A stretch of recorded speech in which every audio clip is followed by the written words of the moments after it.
What's good? Lucky Lefty Podcast, ONORA boys. We're in the building. It's Friday. You already know. It's time to get ready for this game tomorrow, 2:30 p.m. Georgia Tech Yellow Jackets, 5-2. Notre Dame. Wait, the game's at what time? I thought it was evening game. No, sir. 2:30. See, you're about to send yourself off, buddy. You're about to send yourself off. You're about to send yourself off. Okay. Hey, I'm just saying. ONORA Whiskey, ONORAWhiskey.com.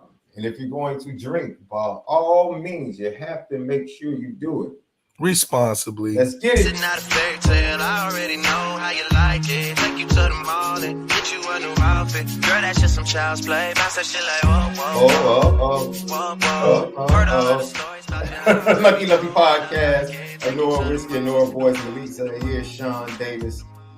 Oh man, audio edibles, Apple Podcasts, Apple Spotify, Patreon.com/Lucky Lefty Network, Lucky Legends, Players Only Podcast, TikTok, Twitter, X, Instagram at Lucky Lefty Pod. Subscribe on YouTube, Lucky Lefty Network. Hit the thumbs up button. We appreciate all of the comments and questions because we respond to all. Notre Dame fans. LL question of the day: what worries you about Georgia Tech the most? What worries you about Georgia Tech the most? Let us know. What worries you most about this Georgia Tech matchup? 2:30 p.m. Now, Left, before we get on the show, as always, we have some hilarious takes and conversations pre-show. And you were just talking about a new spot you found, a new Chinese spot you just found out there. George Yang's. Okay. Yeah. They got West Side Window, George Yang's, and the last one is Chinese Chili. Nah, I'm not trusting that. The name is suspect. I'm sorry. I'm not trusting that, bro. Nah. No, I'm sorry. I can't. I'm Chinese telling you, chili? No, I'm not feeling too comfortable with that one. That's hilarious. That branding right there. Chinese chili?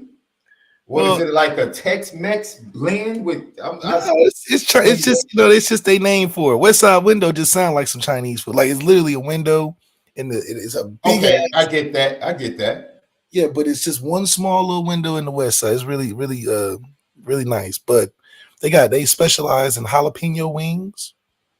Chopped. They chop them up. Here we go. I told you, dude. This is my issue. But go ahead, continue. Ladies and gentlemen, I'm gonna tell you my issue. This is why I said I don't trust Eric. Now it's Tex-Mex Chinese. I did it.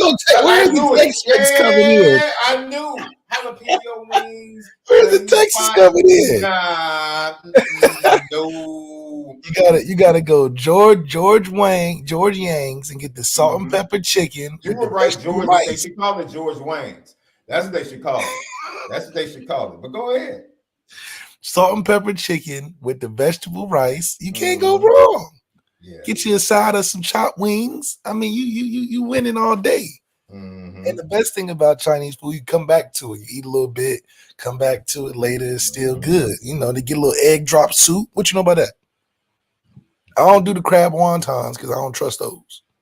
Now, why don't you crab wontons? You don't trust the base, the very base of the cuisine. Crab wontons, you can only get those. Jalapeno wings, though, that have nothing to do with Cantonese. Okay. have nothing to do with the cuisine. Hold on, now they do that for us. They do the spicy for us. We like the little spicy to our food. Ladies and gentlemen, I've had the absolutely same Chinese food spot since I was a kid. 114th in Michigan and Roseland. Doesn't make a difference. Okay. Now, my daughter, on the other hand, being a suburbanite for half of her life, has a suburban spot that actually is pretty good. She gets her go-to is the lo mein noodles with the sweet sour chicken. That's her go-to. See, if you start doing the noodles, you gotta go pad thai noodles. The pad thai noodles are where it's at. She is, well, being out there in LA, you know, she has definitely fallen in love with Korean. Oh, well, we taught them how to fry chicken, so you know, Korean food. That's our distant cousins in the food game. It was so funny because I order her dinner every Sunday. She wants to eat soul food every Sunday. So like I'll order her like Doulan's or another soul. I gotta get you on different soul food spots because Doulan's is getting they're the black version of Chinese food places where they just overly. Now you have to. Wait a minute. You about to be disrespectful? Like, go ahead. No. You about to be disrespectful? Doulan's is not giving you. So you know how some soul food places they real skimp on the sides. Mm-hmm. You like, damn, I gotta pay $5, $7 for a little macaroni and cheese. Doulan's on they give you the little ice cream scooper. That's what you're saying. Yeah. Okay, I got you. I'm following. I'll jump in the Uber with Doulan's does the Chinese method. They give you so much. You like, dang, I ain't even order all this. They overdo it. And that's how I know that the quality is dying down on Doulan's.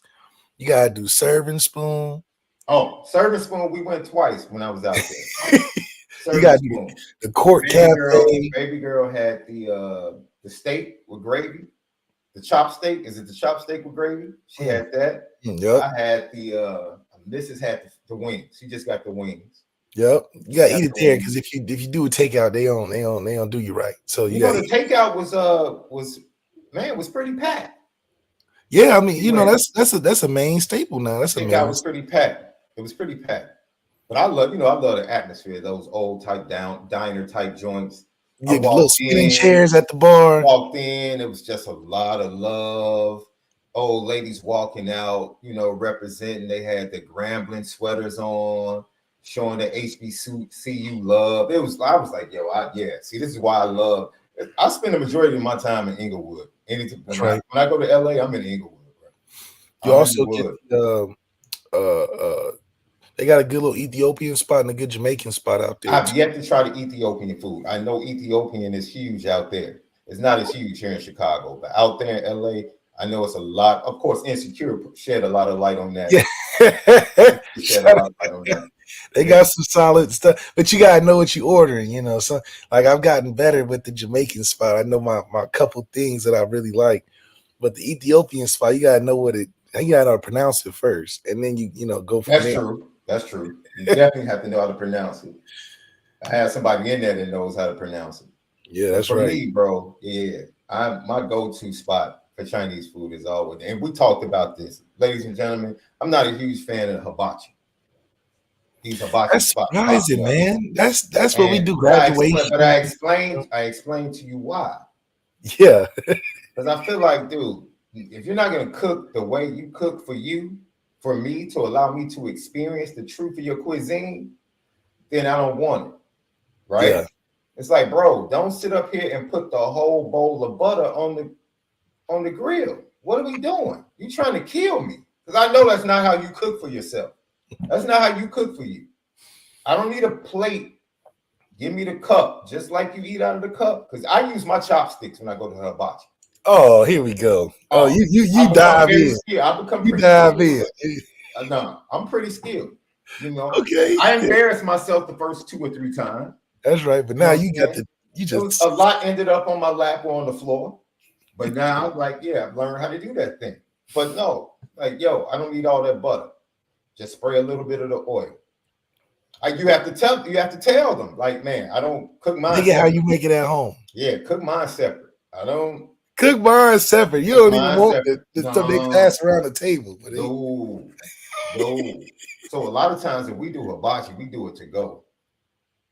We walk over to the bar. You don't like the little show and the little choo-choo train. I'm not a kid, but choo-choo train. Come on, bro. What are we talking about? That's the experience. That's the experience. I'm a grown man, bro. How many times do you want to see the onion stacked with the choo-choo train or the volcano? How many times you want to see that, bro? It's the skill. You know how they do the egg? They spin the egg and then they do it in the hat. So you catch the little shrimp when they toss it to you too. No, your mouth. They little eggs. You being a little seal for them, Okay, but you go do the Harlem Globetrotters and watch them spin the ball and do it on the Are we really comparing a sporting event now? Come on, man. I'm saying the experience. The experience. Hey, man, cook my food right. I don't care. All the tricks, my food better taste good. You do all the tricks in the world. If that food is awful, I could care less. I could care less, man. So, no, I'm not a huge hibachi fan. I'm not. I bought my own wok. I control how I cook it. Comes out just right. Lucky podcast. We have some GTB questions before we get to Malik'S 3 keys and his pre-snap read, which have been spot on. His 3 keys and pre-snap reads have been spot on all year. We'll get to those shortly. Andy Milton fan, hey man, I started not to bring up your GTB because you started a whole bunch of stuff the other day. You started a bunch of mess the other day, bro. I almost want to put you on timeout, but I'm going to go ahead. Yeah. Here it is. See, look at the question. Look at the question. Look at how he started it out. See that?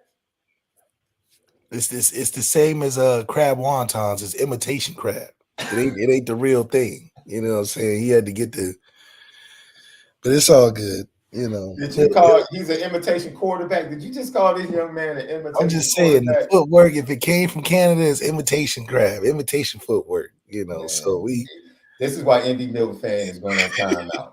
This is why our guy's going on timeout, man.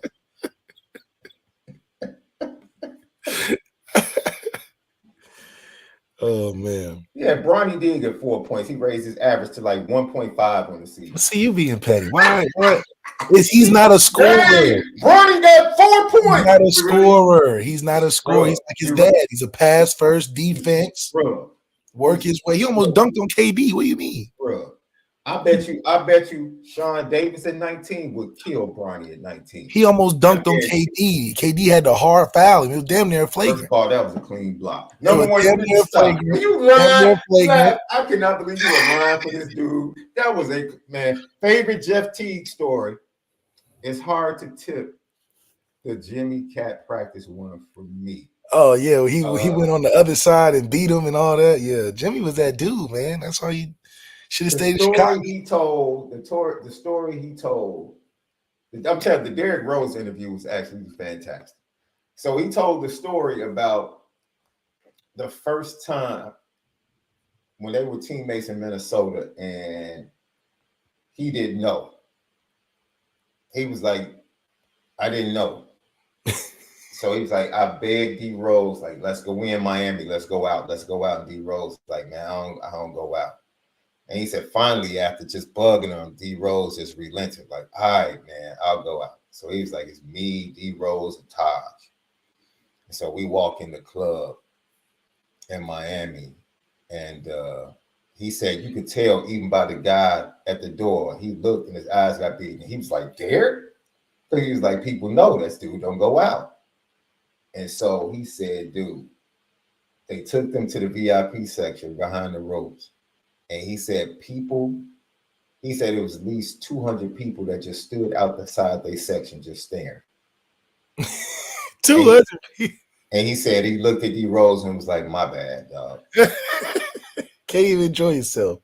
He was like, yo, he was like, it wasn't until that, he was like, I knew D Rose was big, but he's like, I didn't know D Rose was big. He was like, dog. Then the other story, he was like, dude, they did the Prince collab Timberwolves jersey years ago when we were on the squad. And he said the D Rose jersey outsold Cats by like 10 times or something. It was something crazy. And he was like, D Rose was the sixth man. Cat was supposed to be the franchise player. And Cat was mad. He was like, this Cat was like, man, they don't love me out here. He was like, he said it did Wiggs.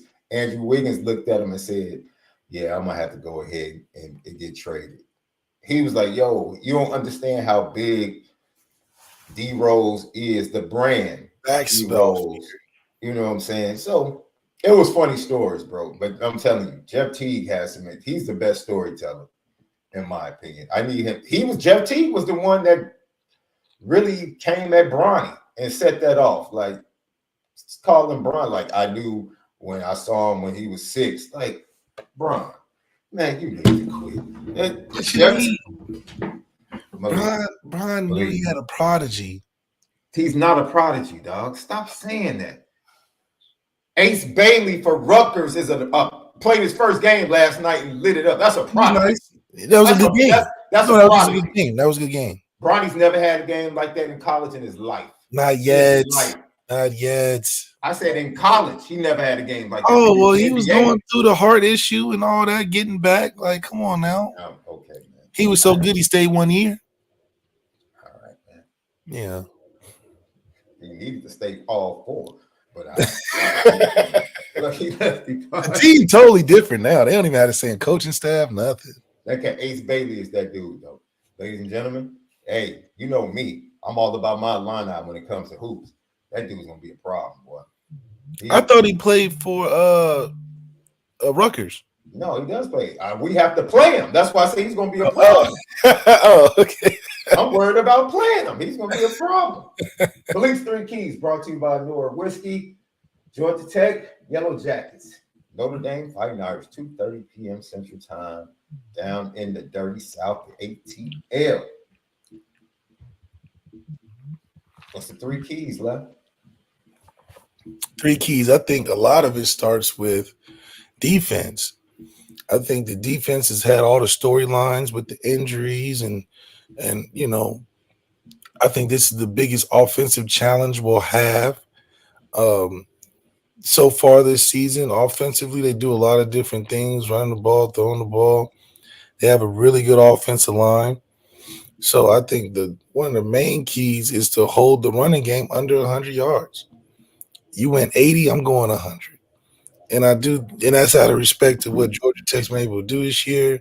It's out of respect of their offensive line. It's out of respect of, you know, guys are going to have to make plays defensively. I would love to see a RJ Oben sighting. You know, I know he's been rocking the jersey, but he hasn't been playing on the field as well. So we need that defensive line to make a statement. You got Jason Anye going through it. You got Jordan Mattello out. You got Boubacar Traore out. You got the Jekyll and Hyde twins of Riley and Howard Cross. So there's a lot of storylines that can mislead the viewers to think that this is just a bird in hand for the offensive line of Georgia Tech. But I do think that holding them under 100 yards will make a statement, not only for our defense, but it'll make a huge impact in the game. So if we can make their offense a one-dimensional offense and hold the running game to and be stingy in rushing yards, I think that's a huge key, not only for victory, but it shows the depth of the D-line. It shows that they're still able to win the trenches, and that's what's going to matter in the fourth quarter. I do think the game will be close up until the fourth quarter, but that's providing that we hold their offense under 100 yards first. So that's my first key. The second key is going back to these receivers. I think the game breaks open late when we start attacking the outside of the hashes and pushing the ball vertically.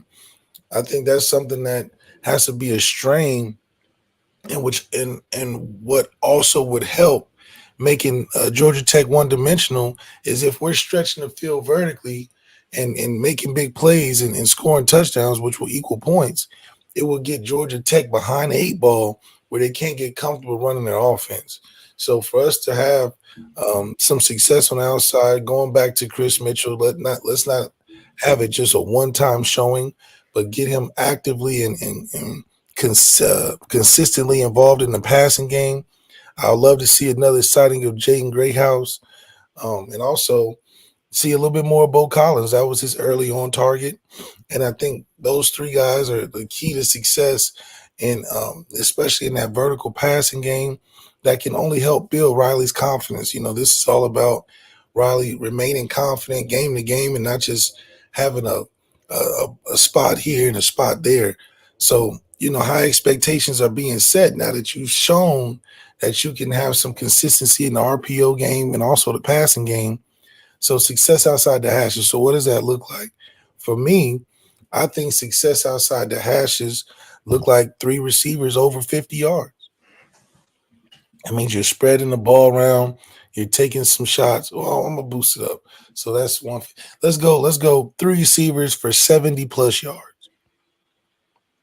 If we can get 3 receivers for 70 plus yards, that'll not only be complementary to making Georgia Tech's offense one dimensional, but we can play uh, ahead in the game. I don't think this is a game where we want to be down or we want to be within arm's reach of this team, because it's not a team you want to hang around.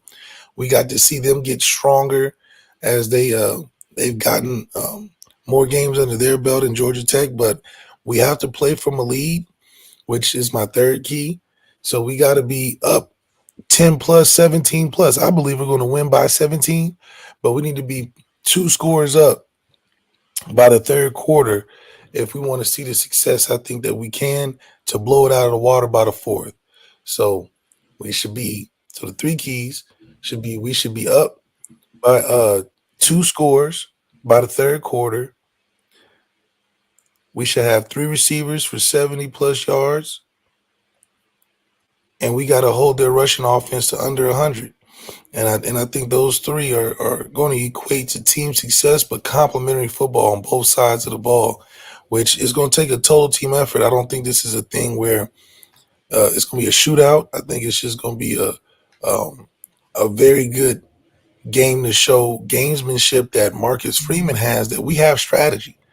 I think this is a great opportunity to show we have strategy, and we're thinking next level and higher and 4D chess when it comes to breaking down a team that is talented in ways, but if we can dismantle them bit by bit, similar to what Al Golden does week to week, I think to see some of that on DENBROCK's side of football as well. Last week, you're starting to see that vision that DENBROCK was saying we have a top 10 defense and a top 10 offense. Last week, Riley Leonard was one of 3 quarterbacks to have 3 passing touchdowns off of play action. That's something that we shouldn't shy away from. You know, if anything, if that's what he's good at, obviously he's going to run the football a lot, and we're going to put a lot of pressure on their defense trying to stop him and Jeremiah Love and Jadarian, and they probably got a glimpse of them young boys with Keegan Young and Nia Swims and said, man, they got they got some great stuff going on. So I do think that this is an opportunity for Notre Dame to play a complete game. I know we haven't talked special teams, but I think that this game can be won in 2 phases, because not only do we have more depth, I think we have more talent than they do on both sides of the ball. And it's going to be important for us to go in there and really make our statement at the Mercedes-Benz Dome. There's no weather conditions that's going to affect this game, but it's also a game that may be a homecoming for Georgia Tech, but we do need some more experience playing in away situations like we did in the first game, and hopefully Marcus Freeman brings that energy like he did Texas A&M. This is not something he can have his arms folded and give that deep thinker look all game. It's just an opportunity for Marcus Freeman to show why his coaching acumen in year 3 has grown since that first loss to Stanford. So no, that first loss to Marshall. So I do think that this is in my opinion, a bigger progress game than beating a Texas A&M or beating a Louisville, because Georgia Tech has been that team that people have been curious about and excited about, that maybe they can make something shake in the ACC this year and take some steps forward. So it's a good competitive opportunity for us, and I think that we'll rise to the challenge. Those are your 3 keys, brought to you by ONORA Whiskey. Next up, Malik'S pre-snap read. Offensively, Notre Dame came out last week and they used the passing game left to open up the run game and eventually wear Stanford down. They went right at their weakness to start off the game. The weakness of this Georgia Tech defense is definitely in the secondary. It's definitely in the secondary. But not only that, this is the first unit, even though they're 5-2, they have weaknesses in the run game. They're really good against the run game, but they will give up chunk runs. They gave up chunk runs against Louisville. They gave up chunk runs early against Florida State before they ended up controlling that game. And then last week, Hampton for North Carolina got multiple chunk runs in the run game. So that is something Notre Dame with Jeremiah Love, Jadarian Price, look forward to them being able to pop 1 or 2. but the way they blitz and run blitz with those aggressive linebackers coming downhill left, you're going to have to be consistent and you're going to have to be patient because eventually, like everyone else, you'll be able to pop one. What is your pre-snap read for this Notre Dame offense early on? Early on, I think establishing a run game early and often, I think for us to show that we're more physical than them, even though their identity is being physical, so is ours. I think imposing our will in the run game and not giving Jeremiah Love 6 freaking carries is what's going to be important to establishing who our X factor is on offense, and it shouldn't be 13. I think 13 and the success of the team should be him as a complement, because him as a complement makes it more threatening when you have guys that we have that are better athletes be the showcase, and Jeremiah Love needs to be the forefront for that. And then let Riley play off of that. I think that also helps Riley get confidence and play in a more consistent basis when he doesn't have to feel like he's at Duke where he has to do everything. It's not a team where we're asking him to do everything. Mm-hmm. So we need to be able to put the strain on our better offensive players and then allow Riley to play off of that, which I think makes for a better run than to just have Riley do everything and everybody else watching. So I think the early and often, getting Jeremiah Love and Jadarian Price involved, and then stemming from that, that's when we do more play action, throw our screens. This should be a really easy day for Riley Leonard because he should have his jersey not dirtied up. You don't have to dirty your jersey up every game. This is a game where you spread the love, distribute the football, hand it off, and then find your spots. It's kind of like KD. KD will give you 25 on 10 shots. Or 25 on 12, 13 shots, super efficient. Sidebar last night, bro. I think it was Cam Reddish, bro. He hit that dude with the hezzy 2 steps to the baseline, up fake fade. I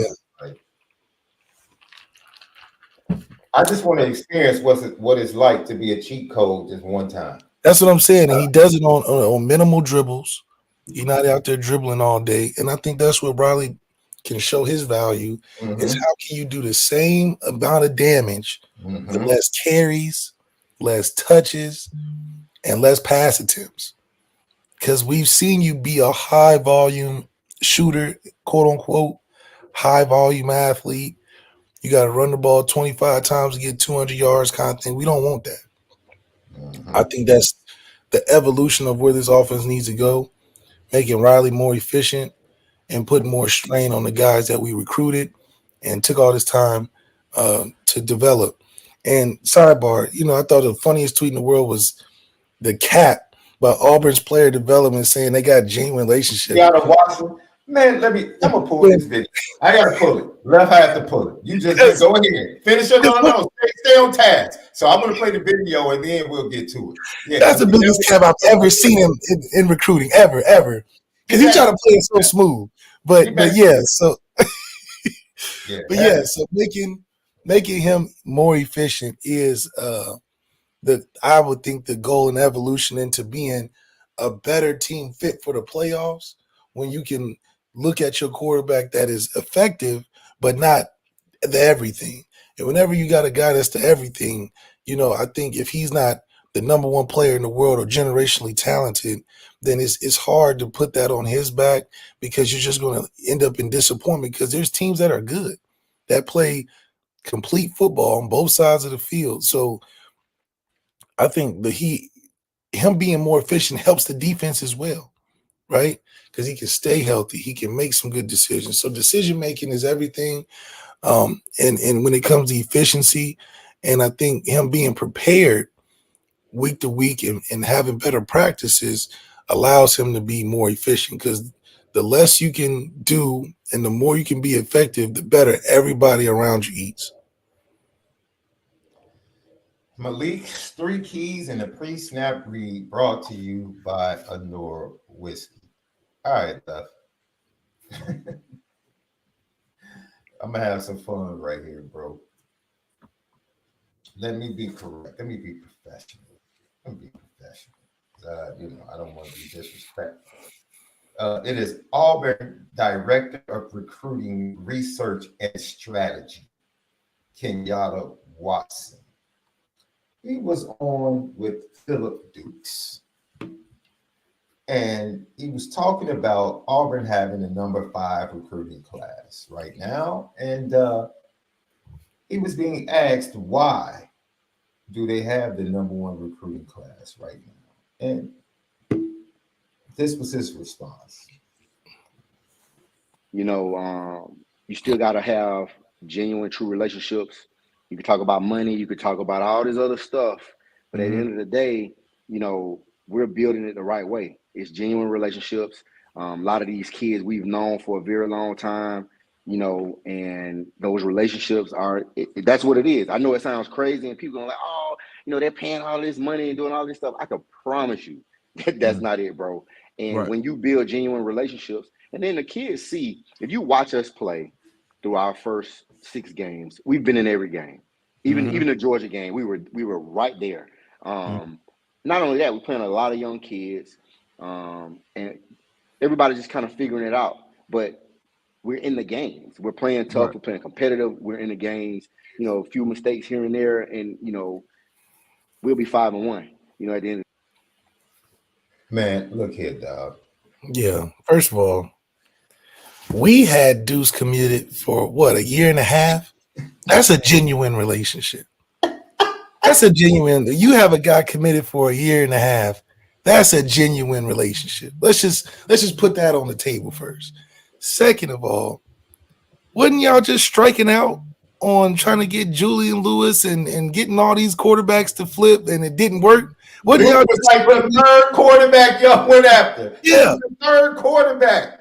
We were genuine because we had Deuce before he was even this 5-star whatever. Before. So that was genuine. When Marcus Freeman's like, I know that they may not see what I see, but I see a 5-star in the making. That's what I see. So that's one thing. And then you turn around, y'all striking out on trying to make these, and then getting mad and being like, okay, well, if you don't like this, you need to make a decision now. That's not genuine. That's not genuine. So be honest. And you know he was had that Freudian slip because the first thing he said after the genuine relationship was money, because that's what it took. Let's just be.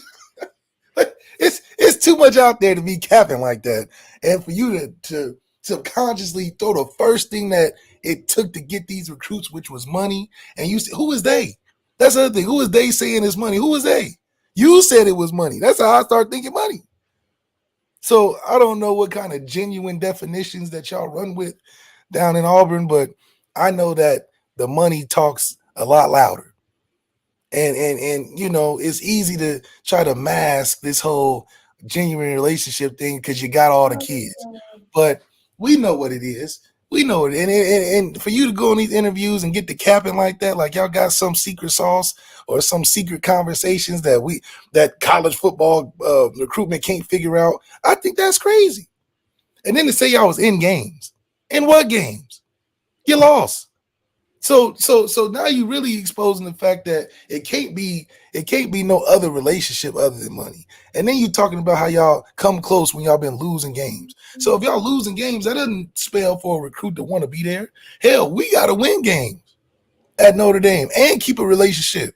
And we're honest. We're like, we may not pay you what you want, but we're going to win, and we're going to call you every day. We're going to do the due diligence. We're going to make the effort. Now, we got to find a way to close better, but that's what y'all do. Y'all over here making bargains and offers, and come on, man. Y'all quarterback situation was just in shambles a couple weeks ago. Both of them, shambles. So, and then dudes try to turn around and be like, yeah, that's 100 facts, 100 facts. No, ain't no facts. You did retweet that. Talk about facts. What facts? I want to see the spreadsheet over there at Auburn. What's that NIL spreadsheet looking like? Because it sounds like y'all think the $20 million NIL game is what y'all trying to play. Y'all trying to copy the Ohio State, buying your talent. But man, you're not fooling nobody, Auburn. You're not fooling nobody. Not with your record, not with your recruiting tactics, not with your desperate recruiting tactics at that. So I'm calling cap right there. I'm trying to see who should I be impressed. You beat Alabama A&M. and probably lost the battle of the bands at halftime. Okay, you beat Alabama A&M. Whoop-de-doo. You beat New Mexico. It's one of the worst teams. You lost to Arkansas by double digits. You lost to Oklahoma, who we just watched against Texas. They're mid. And Oklahoma missed 5 receivers that game. They're mid. You lost it.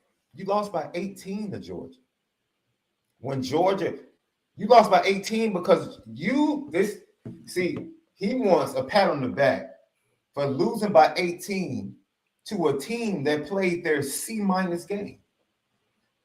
You didn't stay in the game with Georgia playing a B game. Georgia played a C- game and beat you by 18. But you want a pat on the back. That's the type of culture y'all set down there. Well, I guess getting close is good enough because it builds genuine relationships. That's a genuine relationship. Well, we losing close. We in the game. Don't piss me We're off. in the game. Don't piss me off. If Vanderbilt was talking like that, okay, because you can see the team spirit. They winning some games they shouldn't have or wasn't expected to. That's the genuine relationships they can talk. Josh Adams can be in there. Yeah, I've been working with these running backs before they was famous. Yeah. But Auburn's not fooling nobody. Auburn might not win another game. That's what I'm saying. They play at Missouri, at Kentucky, then they play Vanderbilt, then they play Louisiana Monroe, who actually might beat them. So it's interesting to see. And then Alabama. Because now I'm questioning the recruit. They're going to be in the games, though, Left. No, I'm questioning the recruits. They're going to be. Because y'all backing him on what standing? Because it ain't the success of the team, and it's damn near not the head coach because he was going through the fire, throwing his players under the bus. So what relationship with who? Dude, the donors, the boosters. They're the ugly billionaires. Any ugly billionaire can pull the finest female. Any dude with money can pull females. What Jay-Z said, I'm not ugly. I got $1 billion. That dude said, in Family Feud, ain't no such thing as an ugly billionaire. I'm cute. Jay told you. There's such thing as an ugly billionaire. Yeah, your program looks real pretty when you start cutting checks. Real pretty. Especially when you don't have to win and you got all these people signing up. How is that even possible? Melania doesn't have a real relationship. You think that's a real relationship?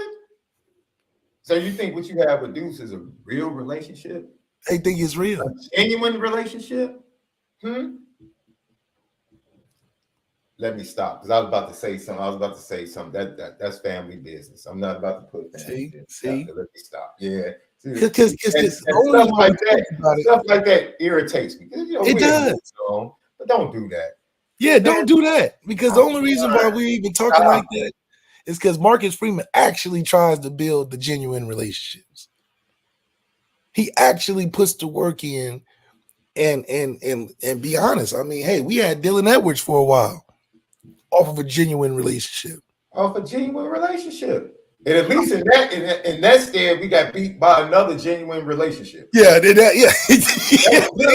coach since he started playing football. So okay, you chopped that one up. Like, okay. So I can understand, but we're not about to go with this whole everybody's trying to do our strategy. Hell, I'm glad Miami don't speak like that. Miami don't do genuine relationships. No, they're not trying to even put a face on it. They don't even put a face. What they do? They send a whole 2000 Hall of Famer team up there and try to give you the works. Man, it's crazy. So I mean, I understand if I understand the effort that it takes in the recruiting game, but don't have to lie to kick it. Just don't lie to kick it. That's all I'm asking. Because then you just poo-poo the recruiting process and can put the veil over the eyes of kids that think that there's something actually going on other than money. You're looking like Drake with pigtails right now. You're looking like Drake with pigtails right now. Yeah, like what are we talking about? Oh man, don't mess it up. Don't mess it up. You got a 5-star quarterback. Your class is top 10. Just ride that out. Try to close. Try to close. Don't go out here boasting like you done had some revelation or some new strategy to get these recruits that didn't involve what we don't do. Come on now. What this is saying we got genuine relationships. We've been throwing kids for stop. No, stop it. You was just striking out on quarterbacks. If you got a genuine relationship, then why was Julian Lewis before Deuce? Why would Julian Lewis down there every week? And when Deuce wouldn't flip, why did you threaten him that you were moving on to the next quarterback? But that's a genuine relationship. Because he was third. Because you had who was Julian? It was another one. It was Keelan Russell. A genuine relationship ignores outside criticism. See, because you're not going to bring up all the stuff that naysayers are saying. They want to say it's money. They want to say. Yeah. If it was genuine, you wouldn't even be talking about that because you would be talking about how the connection worked. I would have moved on from Deuce. But Marcus Freeman had a genuine relationship. Year and a half. We put the time in. That was going to see it through to the end. Genuinely. Me? Bounce. First visit, bounce. Shout out to Jared Curtis for being honest with Georgia and telling them, no, I'm not about to visit these schools, these other schools, and tell you I'm still committed. I'm not doing that. I'm not doing it. No. Somebody raised you right, young man. I'm not saying that anybody else was raised wrong. I'm just saying say you raised wrong, but there's a right way to do things now. And Jared Curtis, tip of the cap to you. I know most people were like, should Notre Dame have waited? That he wasn't picking up that phone call. No. And the fact that if Clemson gets him after giving up Blake Hebert or losing Blake Hebert to Notre Dame, that's a win for Clemson. That's a win for Clemson. That's right. He made their top 6. They made his top 6. So if that's the trade, if Clemson gets Jared Curtis, Dabo might be back in business. He might be back in business. If Lincoln Riley gets him, watch out. Watch out. Watch out. Watch out. The last team, if Ohio, please, Jared Curtis, don't go to Ohio State. It'd be a waste of your time, bro. Waste of your time. Your time. Your time. I thought the teams, it was 6 teams as we get ready to go to our players and our predictions. 6 teams listed. I don't know if he's going to get to every school. There's no way he can visit every school.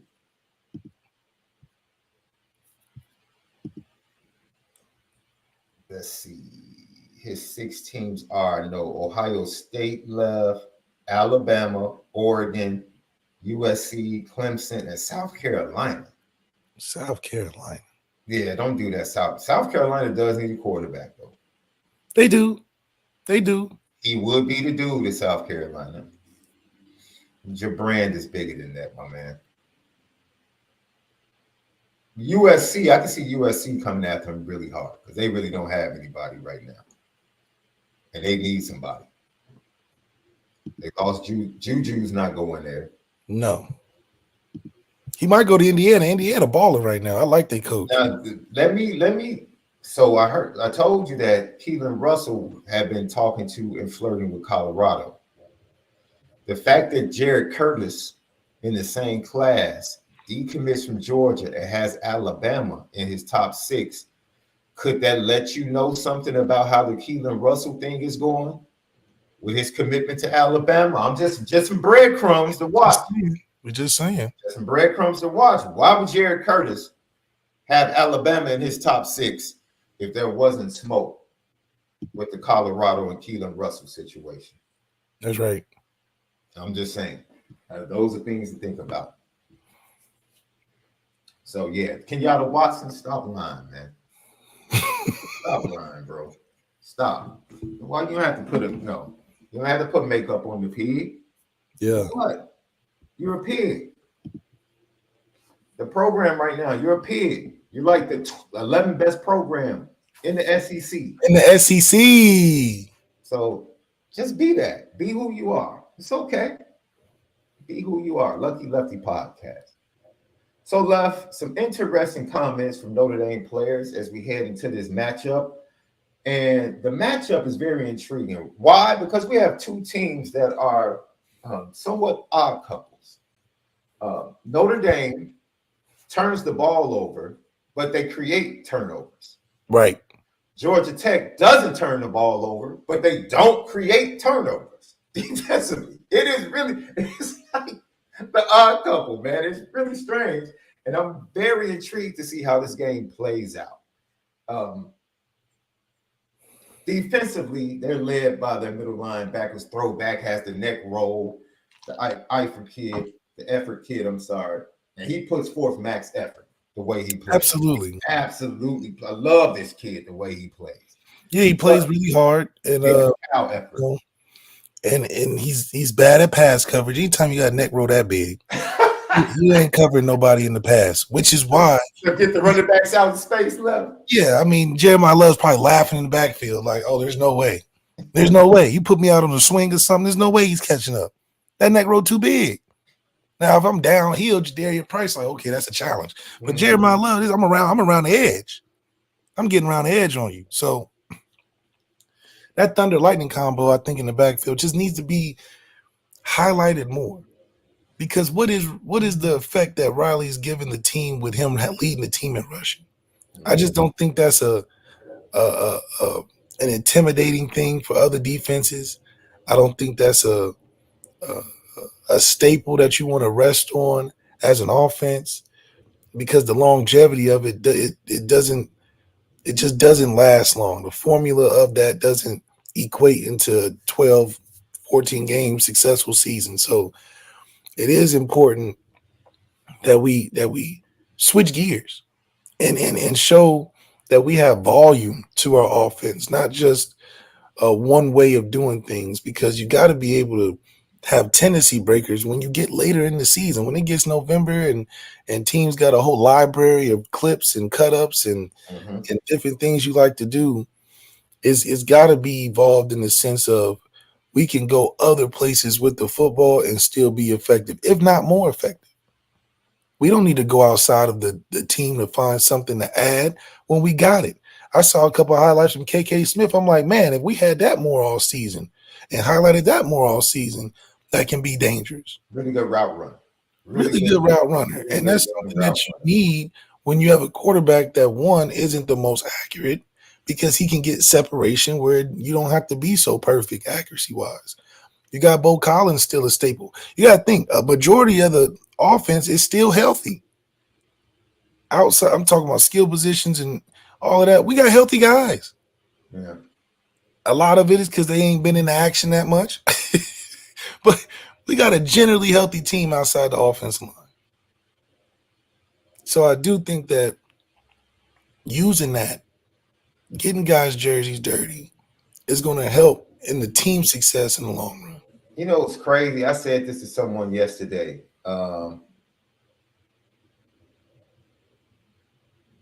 This team loses more players and plays better. It's a weird that when they were healthy, they weren't playing good. And it seems like the more players that they lose to injury, the better they play. It's absolutely insane, right? So Jason Onye, personal reasons, not going to be available again, right? He's done? No, he's not going to be available this week. And who knows? It's personal matters, man. You know how that goes. We talked about that in previous shows with Notre Dame. It's like, I don't know how that goes. I'm gonna be honest. I don't know how that goes. You've been around personal matter situations. No, I haven't. I'm going to be honest. I haven't. Not to where you sitting out games for what?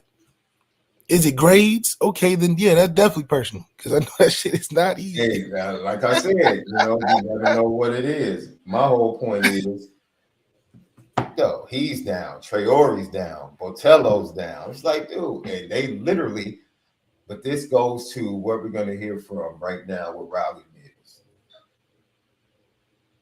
If your leaders play to their capabilities, it will help supplement the losses. The problem with Notre Dame early on, your quarterback wasn't playing well. He's your leader. He's your source offensively. As great as Xavier Watt left, you have said this multiple times, as great as the defensive backfield is at Notre Dame, what's up the middle on that D-line? So we can have the greatest defensive backfield in the world every year. What's up the middle at linebacker and defensive line? That's where championship teams are built. That's where they're built. Let me take a quick sidebar. I know Curtis is in the 26th class. He's not going to Alabama if he has a kid like Keelan Russell in front of him. Hell no. He's going to Colorado because they don't have anybody currently in front of him. That's why Keelan Russell is talking about Colorado because there's no one in front of him. And he's going to take the job and be the next guy. So we know he's a 26 kid. Currently, if Jared Curtis ends up at Clemson, he's the dude. Why? Because Klubnik's going to be there this year and next year. He's better than Vizina. It's going to be his show. Yeah. So you have to think like him. He's not thinking, I'm ready to come in and sit. Not that dude. No. He was going to be the dude at Georgia. Absolutely. It's about fit. If he goes to Ohio State, he's going to be the dude. Oregon. That's tricky because Dante Moore would be there. We said South Carolina, he would be the dude. So it really doesn't matter. I mean, yeah, it matters. That's just it. From a quarterback, 25-26 is all about 24, 25, 26, who's left over on the roster. That's what it's about. And I still say for him to be considering with Keelan Russell in the fold, for him to have Alabama in the fold means that Alabama, in my opinion, has been in contact with him. Yeah. Or he's been in contact with them. And if Alabama's making that type of push for him, like I said, it could be smoke to the Keelan Russell situation. Could be. In the 25 class. That's all I was trying to point out. I'm just trying to connect the dots. Yeah, Keelan Russell's definitely a guy that's looking to come in and play first year. Yeah, that dude is. I mean, he's a bad brother right now. Bad dude, man. That's a bad dude. But to get back to Riley Mills and his defense and how his team continues to gel despite the injuries and get better and improve. It's an absolutely tip of the cap to Marcus Freeman. I said this after the Northern Illinois loss. This might end up being Marcus Freeman's best coaching job when we get to November. We get to the end of this regular season, we might look back and say, yo, this is Marcus Freeman's best coaching job. This is flat out best coaching job. Yeah, in the 3 years he's been there. Bringing in Riley, dude. Finally, Mike Denbrock just admitting, yeah, dude, we're finally, we need the first 5 games to kind of get Riley Leonard to where he needed to be because he missed 15 practices and didn't have time at fall camp. Yeah, no kidding. Yeah. He's trying to adjust. You made it harder on yourselves, Absolutely. Absolutely. So, with all of that being said, this team seems to be trending upward, Left. And that, in my opinion, is absolutely amazing. It's absolutely amazing. But as they go into this matchup, and we're going to hear from Riley Mills shortly, you're talking about defensively. I worry about the smaller, more explosive wide receivers. The smaller, more explosive wide receivers for the Georgia Tech offense than I worry about their running backs. Now, they have some very small running backs, but with our linebackers and their speed, it's a good matchup. Yeah, now our linebackers have struggled, a couple of them, in pass coverage. So that's something to watch. That's definitely something to watch. But other than that, Left. I mean, but at the same time, they're getting better week to week. That's pass coverage is more of a rep thing. They can continue to get better at. But at the same time, recognition, yes. Fitting the run is something that's where the talent lies. That's where you earn your starting spot, because you can clean up a pass coverage, a pass drop. We haven't been doing as much manning of those linebackers as we have in the previous years. Yeah, because we're sending them to go get the football. Yeah. So I think the strategy of Al Golden being able to assist these linebackers and helping them play more free, instead of doing all the thinking and talking and communicating that our previous linebackers have been doing, I just think it just panned out better for the overall success of the defense. And you're starting to see it. Drake Bowen is active. Jaden Alsbury is active. Jalen Sneed is active. So to see these guys play with more confidence is no wonder why the defense has been holding opposing offenses to what they have been. Now they need to step it up this week. I do think this is our bigger challenge out of most games, even bigger than the Texas A&M, because Texas A&M wasn't rolling yet. That's the point, Left. We caught them at a. I wouldn't say we caught them like we couldn't beat them anyway, but we caught them at a stage where they were figuring things out. So to be able to fast forward to now, we're getting into where teams are either catching their groove and being the team that they panned out to be or not. Yeah. This is an opportunity for us to show, okay, we put these guys in and they've developed to being our starters moving forward. This is not just a flash in the pan or something that these guys have got lucky to do. So it is important to see this defense take that next step. And offensively, I'm not going to say we took the next step last week, but we showed that we could do more than just run the ball to 13. Malik Rutherford, Eric Singleton Jr., names to watch, right? Of course, we know King, the running back, or Haynes, the running back, Jamal Haynes is absolutely amazing. 526 yards on the season with 7 touchdowns. The big run at the end with 16 seconds left in the game, the big 64-yard run against North Carolina to give them that victory. And he's averaging, 76 yards, 76.6 yards per game on the ground. And then he has, I think, 14 receptions. Not a lot of receiving yards, only 73. But he can be used out of the backfield as well. So they have explosive players, but they are really small. Double moves, getting the ball in the quick screen. Those are the things to watch from this offense. Yes, they're going to test Leonard Moore. They're going to test him. Would I love to have a smaller, quicker Benjamin Morrison to recognize double moves and things like that going up against them? Yes, I would. But hey, is it going to be Haynes King or is it going to be Zach Pyron? Who, by the way, Al Golden made Zach Pyron sound like he was the next coming at quarterback, bro. Like, I love how he talks about the play. Oh my God, his snaps. You got to watch the kid. His snaps have looked amazing. I'm like, Al Golden, you're the best, bro. You're absolutely the best. So you can sell a fight now. Sell a fight. I have heard that more than likely Haynes King is not going to be able to play. More than likely, the way it's looking right now. Now, adrenaline, a couple of shots, of something, he might give it a go. It's a big game for them. But more than likely, Zach Pyron, who actually played at the end of that North Carolina game, is going to be the quarterback for the Yellow Jackets. So you have to feel like that impacts their offense, right? Because now I don't think you go full bore. You have to get him into the game.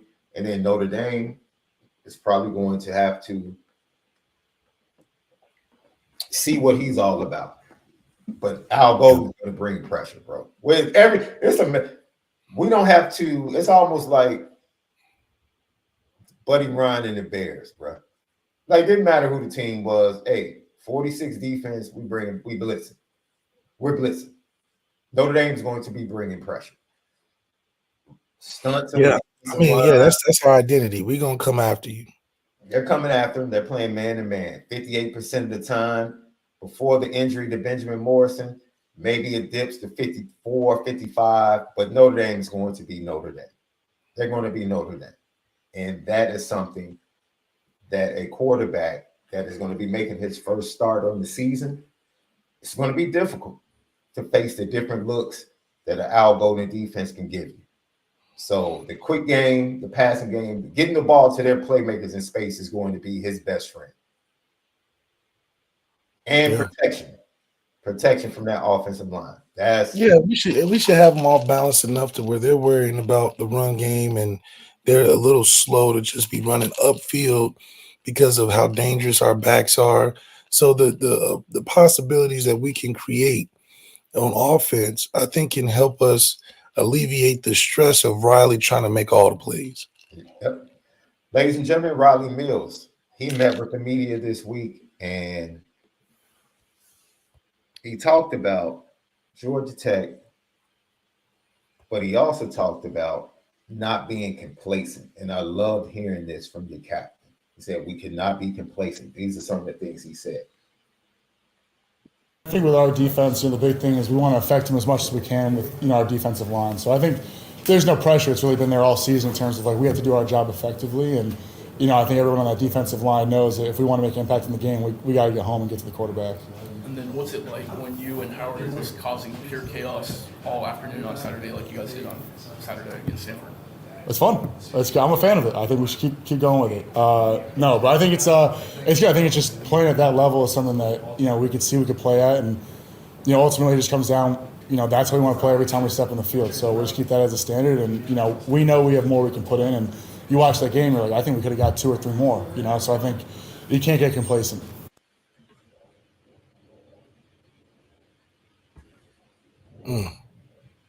Yeah, I mean, complacency is definitely something. Complacency is definitely something that you don't want to have. I mean, hell, you a 5th, 6th-year senior. This is not a time to be comfortable or a time to settle. With all the things riding on what you want to see after this season, and the success of this team is riding on you as a senior, as a captain. So to be able to continue to push the envelope for this defense, even though we're good, we can get better. And it starts with you making more plays in the backfield. It starts with you not having the inconsistencies between games. And I think that's all personally driven to where you can be the change that we need to continue to make this team better. And then you don't have to do as much talking. I mean, we remember watching Jeremiah Love, who kept it short and sweet, and his expectations and standards that they play with in the running back room.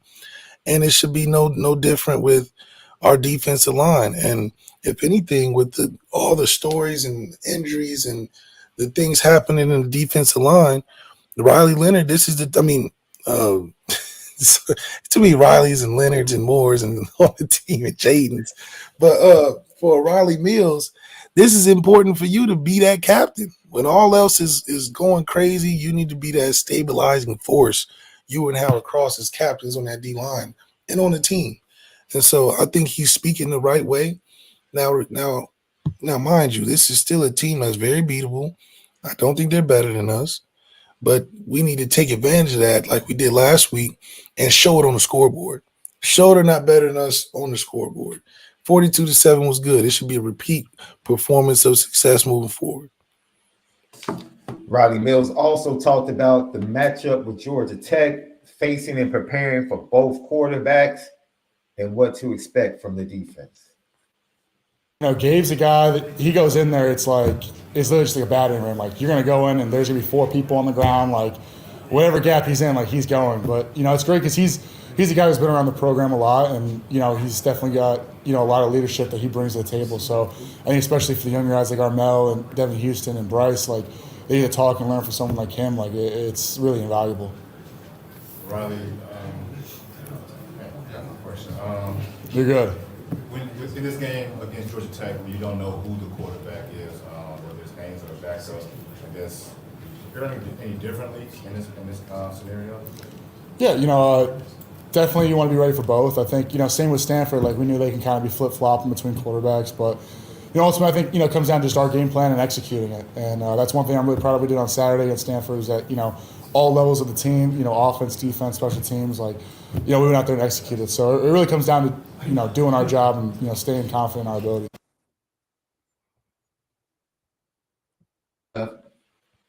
I want Haynes King to play. Yes, I don't want to take the easy way out. No, play, please, please. Hey, push our defensive line and make them actually work. Let's not rest on the whole backup quarterback game where we're just taking advantage of a guy that doesn't have enough experience. Haynes King will be a great quarterback challenge for our defensive line, our front seven, to be able to manage, because that's what's we're only going to play better quarterbacks as we move further along. But Haynes King has established himself as a solid QB in the game right now. And so we need more of those challenges, because I remember playing Caleb Williams for the first time, and Riley Mills was, going through it. Hitting after him.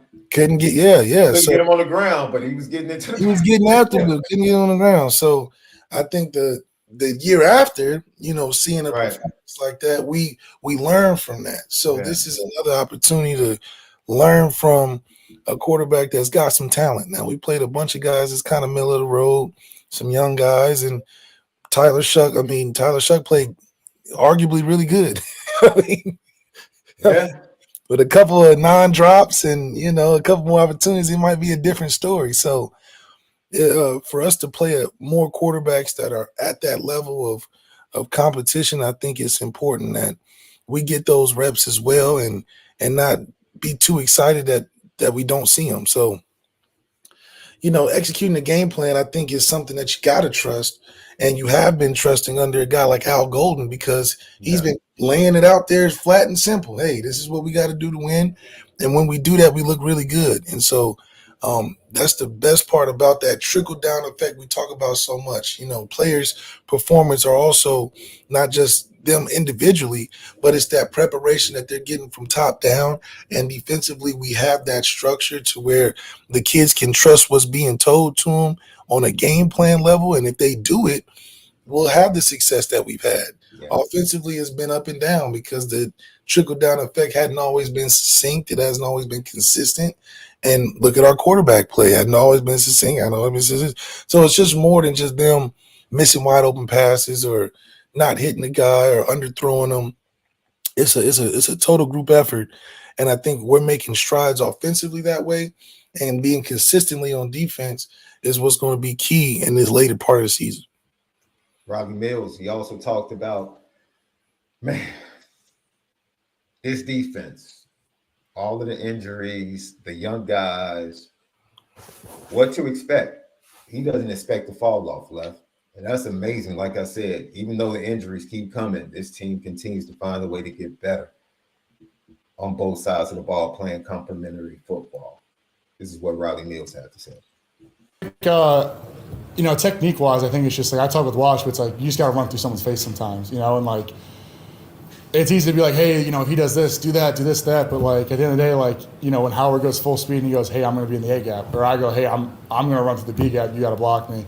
I think it's pretty tough when we put our minds to it. So I think we just got to keep that going and, just kind of leap forward off that as we go into Georgia Tech.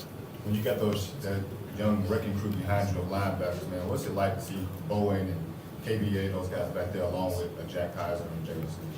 Yeah, I think it just speaks to, the experience on our defense, but the ability of guys to come in and make plays. I mean, Kingston, dude flies around, makes plays. I'll just look over and he's blowing someone's head off.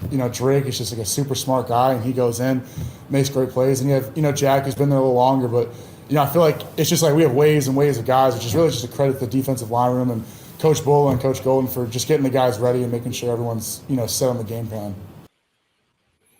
Is it a credit to them or them covering your backs when you're missing and blowing tackles and not getting in the backfield? So I do think it's two sides to it, which I can appreciate his acknowledgement of the team that is supporting him. And, but a stronger effort by him, I think could obviously put us in position to be more dominant in the stat column. Cause, I would love to see one of our D linemen be up for an award, not just preseason before we play any game awards, but an actual award where we've earned it through the year and we made a case for ourselves. That's the next step, I think, for a guy like Al Washington in the D-line room with a bunch of talented guys that can play hard, but what is going to be a guy that's making that staple as an award-winning D lineman? And that's something that I would love to see in the next few years. I think overall, this team defensively believes, regardless of who's out there left, they just believe. Like, look, what are you averaging coming to the game? Let me look at these stats. I believe they're averaging 32.5 points a game, Georgia Tech. That puts them right around their ceiling against Notre Dame is 22, because Notre Dame has done that the last 2 years. You just subtract whatever that team does, subtract 10 points. And that's probably where their ceiling is against this Notre Dame defense. That's right. So think about that in your predictions. Like, okay, Notre Dame's going to give up between 22 to 24 points. That's Georgia Tech, because they're averaging 32.5 on the season. That's what they do. And this is a team, like you said, they don't turn the ball over, but that is with Haynes King. Their propensity to turn the ball over with a backup quarterback might go up a little bit, but then another team. That's why Notre Dame jumping out in front is huge, because the Georgia Tech doesn't get turnovers defensively. Right.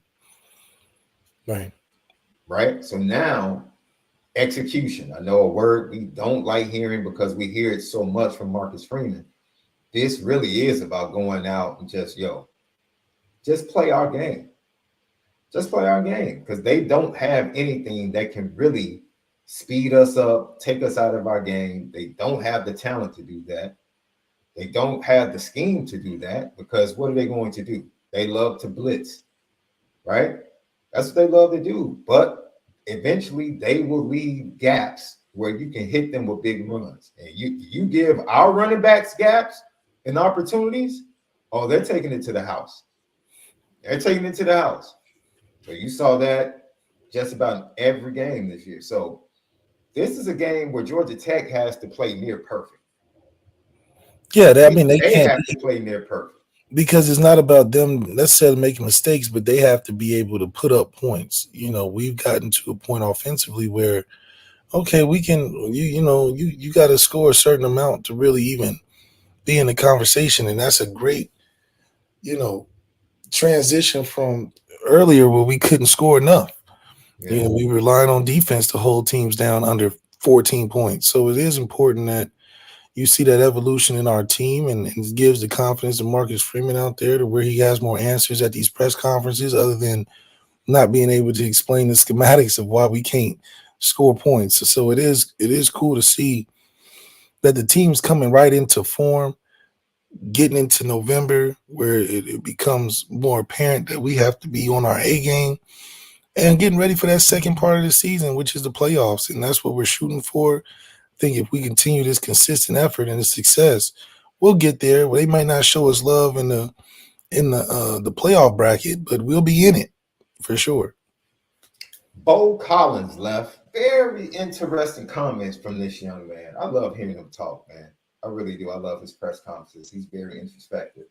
And he was asked, or not asked, but he spoke about how he feels like the different styles and the schedule early has really put them in a great place, preparation-wise and mentally, where they're ready to take off as a football team. He said the schedule has helped them. This is what he had to say.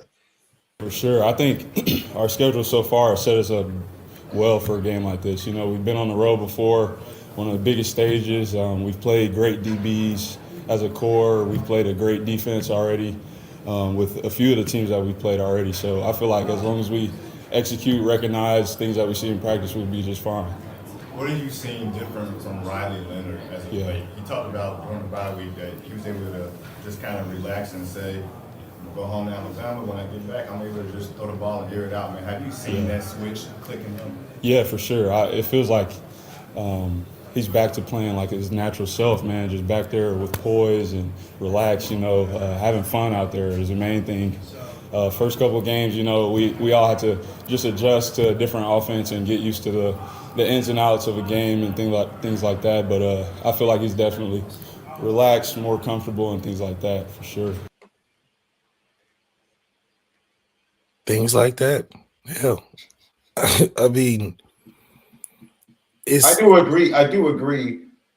Playing Texas A&M early is going to have dividends. Like, yeah, I in think that environment, going on the road, because they struggled on the road last year in big games, and they answered that bell early, right? No one expected game 2 to go the way it went. No, if they had just played like they played in every other game, they win that game, and they still had a chance to kick a field goal to win the game, and they had another field goal before halftime block. Like, we know how badly they played, but they still should have won that game. So the perception that they squeaked that game out and they're undefeated, the perception of this team is probably a little bit different right now, but they're still the same team that went down to College Station and came away with a win against what we've seen has become a really good team. Like, Texas A&M is a good team. They didn't go down there and beat some scrubs. Coach Bill. I mean, Elko come from the same thing that coach over at Vanderbilt. They both came from Notre Dame. They both, I think, in my opinion, learned that structure of what consistency looks like. And, shout out to Brian Kelly for having that formula. I think some of what Vanderbilt and what Texas A&M has is that Brian Kelly formula, how to play well in big games that aren't big games that mean something, but games that can get you that 10-win formula, that whatever that is. So, I think we can appreciate the fact that winning in the spots that we've won in is something that we can rest on, as opposed to us always being the team that gets rested on by teams that always stay a slot above us because they beat us, like Cincinnati. Like, that was just a painful thing to watch the rest of the season after that game, because they wasn't losing no more games after the biggest game playing us. So just watching them, couldn't be able to jump them is painful. Now we get to rest on some of these other teams that are working harder to win and winning bigger games, but we beat them. So we're taking all that credit that they are able to accumulate and add to our resume, and going into a second part of the season, the playoffs, it's much needed because now it's a little more open, which I'm excited that we don't have to be the perfect team to go 12-0 to get to the playoffs. But at the same time, we just want to get in. And just to be able to punch our ticket to get in is what's going to matter in the long run. And I think that what we've put together is something pretty special, man. And hopefully the rest of this season, we get stronger as these teams can gather wins. Hopefully Louisville can win a few more. And obviously we don't play Clemson, right? No, we play Virginia. Yeah, I mean, there's not too many teams other than these academy schools where they're going to give us a boost. Both academies are ranked, though. Yeah, and then again, we beat these academy schools. We've been known to set teams on a downward spiral after losing to us. So I like the fact that we're in control of our own fate as it pertains to winning out. It's about us and not them. And us getting better week to week is all that matters. Bo Collins then talked about, man, how do you recover as a team from losing your best player, arguably, and Benjamin Morrison? And this is who he matched up with in practice every day. Bo Collins gave his thoughts. Man, we're gonna miss BMO for sure. Especially me. I went against BMO. He was a boundary corner for us in practice. I went against him every single day. But I feel like guys like Leonard Moore, Carson, they stepping up. They're going to step up, and they're stepping up right now, man. It's just I don't feel like we're losing much, man. It's still gonna be competitive, especially in practice, in the games. Those young guys are gonna ball out. They've shown myself and the team a whole lot since they've been here. So. How hard is that, Left? How important is it to gain the respect of your peers? Where is that? Do you gain that respect on the practice field, or is it when you finally show against the Louisville when Christian Gray has announced that he's not going to be able to go, and you play the way you play against that team? Is that when the team says, okay, now you got our respect now? or is it previous to that? I do think it's more of a practice respect. The plays that you make in practice and the highlights that you have in practice gains the respect of the team, especially when you get into the dog days of seeing the same thing and you still be able to be effective. Like, for instance, Benjamin Morrison locking up every receiver in practice last year. It's no surprise he had the most picks and was projected first rounder. That's the result of being locked down in practice. So the players knew before he ever stepped on the field, he was going to be a potential problem, and he proved it right because of what he was showing in practice. And it goes back to where I think in 2015, we had a bunch of preseason All-Americans projected first rounders. So we knew in practice, if you could hold up Will Fuller, hell, you're going to have a hell of a season. That's Will Fuller, because Will Fuller go out there in the season and cook everybody, and you be like, damn, I'll be locking him up in practice. So, yeah, you gain that respect in camp, because then that brings the confidence of, well, hell, this is the best I'm going to get in practice. I'm not going to see another receiver better than Will. Oh, it's all day. If I can do half as good a job on him, hell, going against Jalen Smith and Sheldon Day and Isaac Rochelle and, Kavari Russell, those guys I knew on a unit. I'm like, if I'm doing well against them in practice, there's just no way it gets harder than this in the game. So that respect is 100% earned in practice. Even, guys like Romeo and Julian and, mixing those guys in practice and getting around those tackles and doing certain things and that you can feel confident on doing in the game. Hell, I always used to joke with Drew Tranquil taking his ankles in practice because he couldn't tackle me, and seeing Drew win a Super Bowl and get a $100 million contract. It's just like, yeah, I know that him doing that now, I always got in the back of my mind, I still took your ankles. I still was making it hard for you in practice, but it also got you better to where now you're confident in yourself. And shout out to Drew for being able to bounce back through all those injuries and, be on top of the world like he is now in KC. So, yeah, it's definitely earned in practice. And it's no surprise to see Bo Collins had a first couple of good games. Yeah, because you was going against Ben Morrison coming out of camp. Mm-hmm. So I'm not surprised that you was making some touchdown grabs and some good plays for Rodgers. He went up against some good DBs while he was at Clemson too. Now a couple of highly I mean, but in respect to what have you done for me lately? He went against projected first round pick, which prepared him well coming from a school where, yes, you're right, he did have some good defensive backs. He went against like Andrew Booth, who was playing for the Cowboys. Nate Wiggins. Yeah, you played against some talent, but to be able to still keep that competitiveness crossing schools, because it's one thing to go through a Nate Wiggins and an Andrew Booth and then come to another school and then not see that same competition in practice. Now your game falls off, right? So in contrast to that, it was the opposite for Chris Mitchell, right? Because he had not faced DBs like he faced coming from international. Yeah.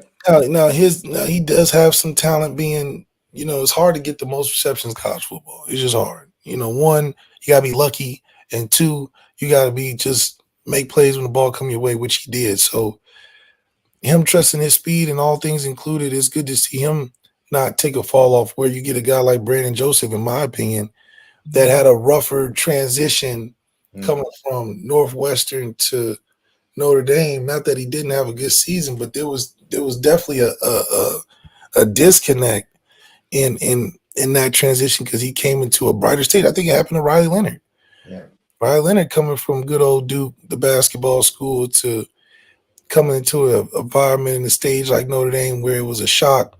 And it took 5 games, 6 games in a bye week to be like, okay, I got my feet settled. Now, on top of missing all these practices. And, that's like I said, I never really wanted to go too hard on the fact that it's hard to pay me for an appearance, Joseph. That's definitely. That's a good one, John Massey. That's a good one. But absolutely, man, you can't be too hard on a guy that had all those things included and had an expectation that he had to. You have to raise your play through all of that. There's no surprise, like DENBROCK said, that it probably took this long to get sort of on pace. So now the expectation, that standard is set. You can no longer underperform because you've shown that you can do 200 yards plus. You've shown you can throw for 3+ touchdowns. You've shown you can be the rushing leader of the team. There is no falling off on that at this point because the expectation for you is to play at a high level, man. We need you. So the more and the easier you can make your job by being a distributor of the football, being prepared to go into games, not having bad feet, bad ball, bad eyes, and having better practices, it only makes your job easier. And I think the less prepared you are, the more you put yourself in a position to get hurt, position where you got to do too much and you make mistakes. So, yeah, I mean, this is the course of the season, and it's good that you're not falling off. Everybody falls off, 2% every week because it's the strain of the season. But to see you take 1% instead of 2% off, just is like, who can last longer? It's like running 100. Everybody's fast out the blocks. It's that last 50 of, okay, whose training is kicking in, right? Who has you don't get faster as the race goes on. It's who decelerates the slowest. So I think for this team, if we can decelerate slower than the defenses that we're playing, we're going to be right in that spot that we want to. Lucky Lefty Podcast. It's time for the predictions. We'll get to the big games, but we start off Notre Dame, Georgia Tech, 2:30 p.m. down in the Mercedes-Benz Stadium. Is it the Dome or Stadium? It's Mercedes-Benz Stadium. Mercedes-Benz Stadium. Oh, man. Go ahead, Lef. How you see this one? Notre Dame favorite by 10 right now, 9.5 in some sports books. I would like to see oh man.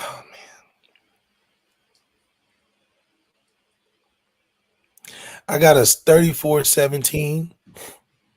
If Haynes King plays, I got us 38-24. Okay. Yeah. Okay. So Zach Pyron plays 31. Did you say 31-17? 32-17 if the back. 32? That's a weird number. 32. Oh, what did I say? 34? I think I said 34. Okay. 34-17. If Kings plays, it'll be 24-38. Okay. 38-24 Notre Dame. Yes. Got you. Still it covers. Notre Dame still covers in both of those picks. I'm going to go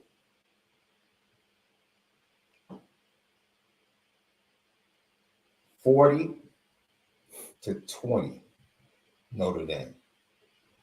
40-20 Notre Dame. Now, I say that because I think Notre Dame is going to score 6 times, and I think they're going to have some issues with Miss Jeter possibly missing this game.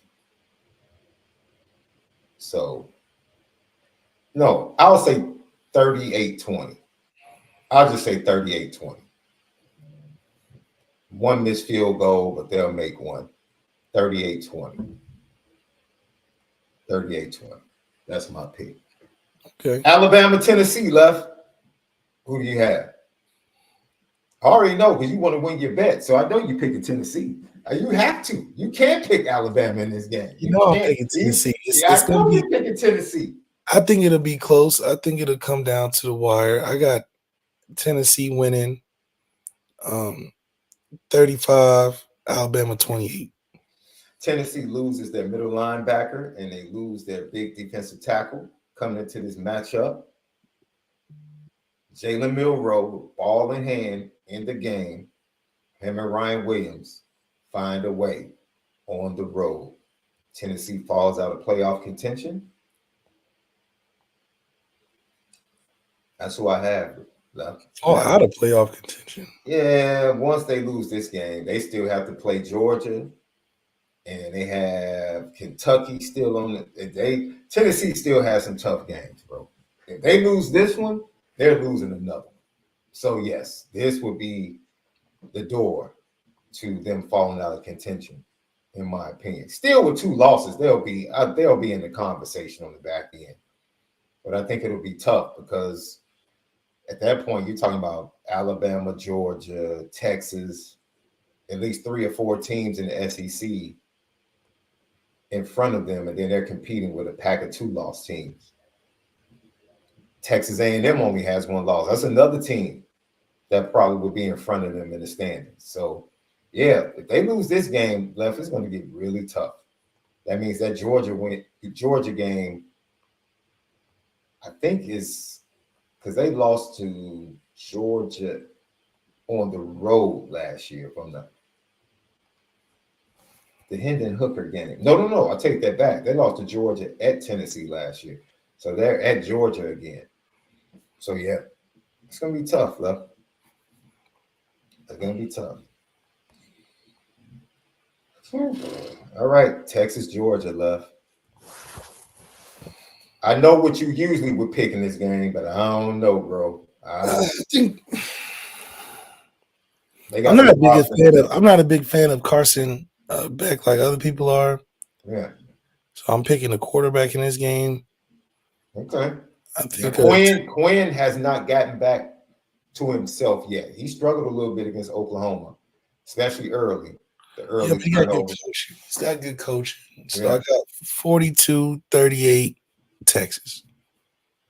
I do think this is the toughest game, the toughest opponent that Texas will have faced. This for me will be about the start. The start of this game is very important for Texas, bro. Because I know Georgia has a gear. See, they hit the gear against Alabama. They struggled against Auburn, and then they hit the gear. They struggled last week at home, and then they hit the gear. The problem with Georgia has been consistency, especially defensively, and in that secondary, giving up big plays. If Georgia gets off to a good start, if Texas allows Georgia to get off to a good start, Texas could be in trouble. Because Georgia, as a culture, they know how to win games like this. And what they did to Texas with Sam Ehlinger not too long ago. But Texas showed against Alabama last year that they've learned how to win as well. Well, I think Steve Sarkisian knew a little bit more inside detail on Alabama's defense being over there. That's a good point. So he and probably the same thing against Kirby because that's photocopy, same sort of style. So Texas does have the players. They do have the players to make plays, but the difference was, in my opinion, from Texas and Alabama was Caleb Downs was a fresh rookie. So they was specifically taking advantage of him. And so, with a secondary being porous, I think Sark has some plays down the field that I think can help have a high scoring effort. And Quinn, he needs that game last week was good for him to bounce back from. I think the rivalry and all things included made it a little more emotional. But this is a game that I think that he gets back on track, and he's a top 5 quarterback this year. And then hell, if all else fails, you still got the Manning hype train that is not too far behind. So I think what Texas has is rolling. But I still think that Texas having an undefeated season is still unlikely. Like they're going to lose. I think most teams in this playoff situation are going to have losses. Hell, the top 4 teams may have 2 losses. So this could be one where Georgia gets over the hump because it's at Georgia, right? No, this is at Texas. At Texas. So, I mean, hey, it's going to be what playmakers are going to make the plays. I just don't think Carson Beck's it factor playmaker. You know what's crazy? If they win this game, they're going undefeated into the last game. That last game at Texas A&M is going to be crazy. I think Texas A&M and Texas might literally be playing for the SEC championship, which is crazy after that first game. Yeah, it's crazy. Yeah, I mean, sure. Elko could have Texas A&M facing Texas for a spot in the playoff and berth in the SEC championship game. But then again, it's like, that's crazy. There's going to be a bunch of teams that can make the playoffs because Texas, Alabama, and Georgia are going to be in the playoffs. regardless of the finish. We think, but Texas A&M will have a say in that. Ohio State will be in it. It's like LSU's going to have a say because they play. Yeah, because they play 2 of those 3 teams. They play Bama, they play Georgia. So SEC, man, is week to week, bro. Yeah, it's week to week. So what's your prediction? We see Jay says Indy 34, Georgia Tech 17.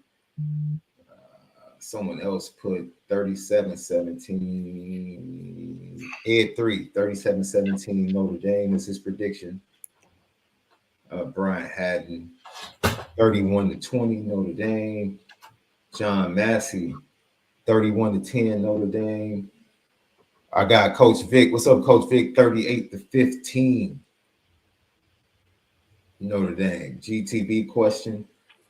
What's going on with the team, Malik? You've been dropping tidbits here and there about the other coaches trying to do stuff you don't like and parents being wild.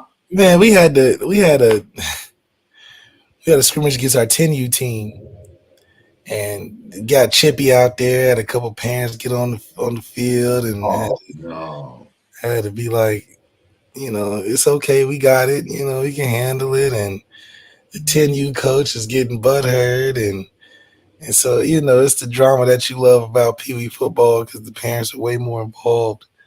We got a very winnable game Saturday. I think we've had a great practice all week.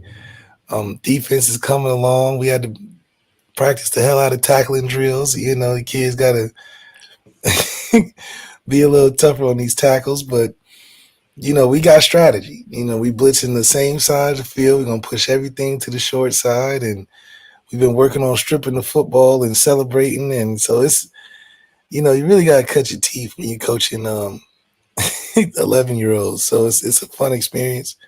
High school team, we play our rival tonight. It's going to be a little colder in Arizona for the first time. We broke 100 days over 100. What's colder, bro? What's colder? 70 degrees. 70 degrees, absolutely. That's chilly. Hell, that's chilly as hell. You should be ashamed coming from Dayton, Ohio. At night it's 95 degrees. Like, how is it 95 degrees at night? Like this, so now having a 70-degree kickoff, I feel a little bit more of a fall weather feel. It's still hot as hell during the day, but hey, I can't complain too much because it ain't raining. Man, you never lied about that. Another prediction from my guy Terrence Westbrook, Indy 38, Georgia Tech 17. Notre Dame wears GT down. Yeah, I'm telling you, if we up double digits in the third, we're gonna blow them out the water. Well, it's all about the start, man. Sean Powers, his take 45-7. He's basing that on the quarterback. In a couple defensive pick sixes or something. I'm still trying to figure out how we gonna get to 45 points. Yeah, the other GTB question, it's been forecasted Notre Dame faces off against Clemson in the playoff. If they play Clemson in the playoff, I will welcome it. They got us, all these predictions got us playing like Alabama or Ohio State first game. Like, come on, nigga. God dang. D-Dub says 41-17. I don't care. I don't fear anybody. I don't fear. The only team I really would fear, man, not having Benjamin Morrison against Texas. Yo, Isaiah Bond and Ryan Wingo are the real deal, bro. Ryan Wingo is the real deal. He's very quietly, he's the freshman wide receiver. Everybody's talking about Jeremiah Smith and Ryan Williams. Ryan Wingo is... Yeah, whatever. They ain't playing nobody yet. He's that dude. John, you so disrespectful. What is playing somebody got to do with being a dude? What that has nothing to do with being a dude. It validates you as a dude. Steph Curry was playing at Davidson. He was still a dude. What are you talking about? Steph Curry skipped away. And what happened when he got to the tournament and started cooking everybody? Wait a minute. Steph Curry had a different skill set, and he had a unique opportunity. I don't want to hear that. That was nurtured Bronson, 4 years of playing at Davidson. Jalen Bronson was in one of the weakest basketball conferences, and was facing off against Simeon, dropping 40 on Simeon. I don't care who he plays. Either he's a dude or he ain't. I don't either you his dad was an NFL guy. Exactly. So either you can play or you don't. Many factors. Coach Dick is gonna get you about trying to throw water on Ryan Wingo. It's many factors that play into that, you know. He's gonna try. See, Coach Vic, I do it. You see what he said? Of course, Wingo is. Where is he from? Get him, Coach Vic. Let him know, Coach Vic. Yeah. Yeah. Shout out to our indie another kid. Yeah, he ain't played nobody. But if he stepped in that wide receiver room in Notre Dame, he'd be at the top immediately. Top of what? Here we go. Okay, so he's starting for Texas as a true freshman, but he wouldn't get no ticket Notre Dame. No, it's not that. I'm talking about what you saying. We wouldn't be getting him the ball like that. We got the number one. We got the number one. What are you about to say? We had the number one reception leader in the country last year, and he has under 50 catches. How does he have under 50 catches? You know why? Do you want to say it? And that's why Ryan Wingo would never be seen like he's being seen at Texas right now. Last one from John Massey. What's a successful season for the women's basketball team? Championship. They got the coach of the century. Yeah. Ivy. Come on. Coach Ivy knows this is not a we made it to the. He ain't on no hot seat though. Let's not even act like on no hot seat, but yeah, he ain't on hot seat. Championship. Yeah, the championship. I mean, who else? I mean, the South Carolina and Juju. That's South Carolina and Juju. That's the competition. It is what it is. Good show, Left. We'll see everybody. Enjoy the weekend. Enjoy the game. Enjoy football this weekend. Some really good NFL games and college games. He told where Coach Ivy from. What you say? Coach Vic, where Coach Ivy from? South Bend, baby. South Bend. We're gonna say South Bend. She grew up in South. She was born in there. She was born there, but grew up in South Bend. How about that?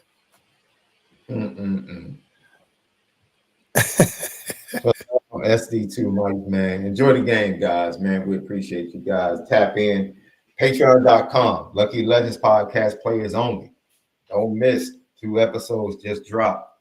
Go over there, Patreon.com. Sign up. Follow us subscribe to us on YouTube. Lucky Lefty Network, man. All right, man. Left. Have a good weekend, man. Stay away from that phony Chinese food out there. Y'all spend it different.